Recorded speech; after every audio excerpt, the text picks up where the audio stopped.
Top diplomats from across the world are in Paris discussing Gaza. French Foreign Minister Laurent Fabius and U.S. Secretary of State John Kerry are among them. For more on this, we turn to Kate Parkinson, who is in Paris with the very latest. And what kind of deal are these diplomats working on, Kate?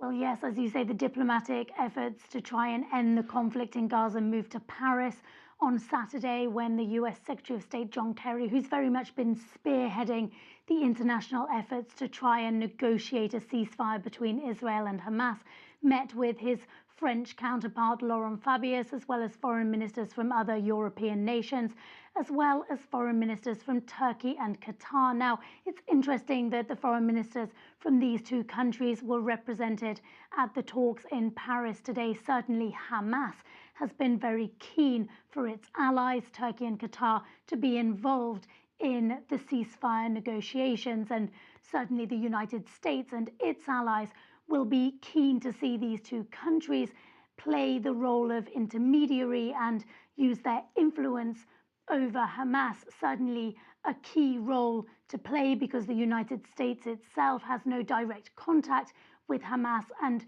indeed has very little leverage with the group. So as the international effort to try and get Israel and Hamas to reach a ceasefire agreement continues, that is certainly the hope of what will come out of today's meeting in Paris. Now, these talks in Paris follow talks in Cairo on Friday, where negotiations to try and implement a 7-day ceasefire stalled, with Israel and Hamas disagreeing over the wording, the terminology of the proposed ceasefire agreement. Israel and Hamas did, however, agree to a 12-hour humanitarian pause in the fighting on Saturday.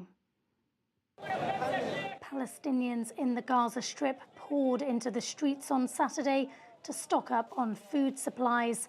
The 12-hour humanitarian truce agreed by Israel and Hamas, giving people a short respite from nearly 3 weeks of fighting. Thank God there's a 12-hour ceasefire. We are displaced, living in schools, and we came out to shop for food for us and our children. We came to the market to walk and get fresh air because since the war started, we've been stuck inside the school. No one cared about us. Thank God there's a ceasefire now. We went and checked our homes. We checked in our relatives, and now we're in the market. But for some, the ceasefire came too late. In the south of the Gaza Strip, hundreds gathered to mourn 18 members of a single family, including 5 children, who were killed in an airstrike just hours before the truce came into effect. Meanwhile, diplomatic efforts to end the conflict in Gaza moved to Paris on Saturday, where U.S. Secretary of State John Kerry held talks with the foreign ministers of Turkey, Qatar, and some European countries in the hopes of agreeing a longer ceasefire between Israel and Hamas. This meeting today in Paris is not about blame or responsibility regarding the present escalation. Concerning that, the opinions of some of the foreign ministers gathered here today might differ.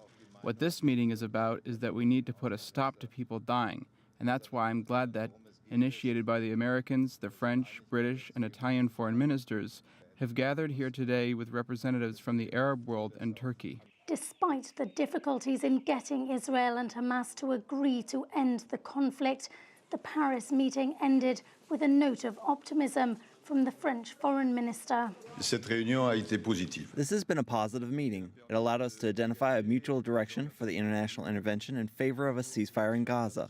All of us are calling for the extension of the humanitarian ceasefire currently ongoing. All of us want to get as quickly and as early as possible a ceasefire that lasts and a negotiation that would answer Israeli needs for security and Palestinians' needs in terms of economic and social development and access to Gazian territory. We are convinced of the need to include the Palestinian Authority in these objectives. Finally, we are all supporting the civilians who are so tragically the victims of the fighting, and we have decided, each in his own country and all in a coordinated effort, to mobilize ourselves in the coming weeks to reach these objectives.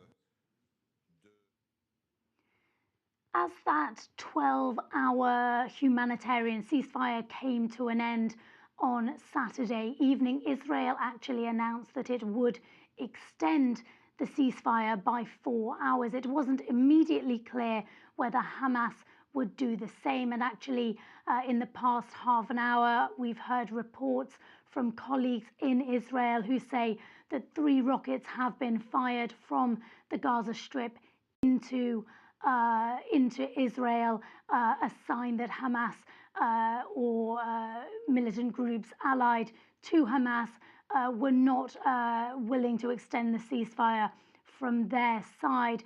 And so it's just a sign of how difficult it is going to be to try and move this forward, despite the truce holding for 12 hours, a little bit over 12 hours on Saturday. The fact that it broke down so quickly afterwards is a sign of how difficult it will be to move these negotiations forward. Certainly, despite the fact that we heard positive comments there from the French Foreign Minister Laurent Fabius and John Kerry, the US Secretary of State, also voicing optimism, saying that a framework for a ceasefire is in place. Despite this, it is going to be difficult for the two sides to agree. These issues that they're divided on, for example, Israel wanting to see a demilitarization of the Gaza Strip and Hamas wanting to see an end to Israel's blockade of Gaza. These are issues that they've been divided on for a long time, and it's certainly difficult to imagine how they're going to form an agreement, a lasting agreement, in a short space of time. Suddenly, as the death toll continues to mount, it becomes increasingly hard. It sure does. Thank you so much, Kate Parkinson, live from Paris.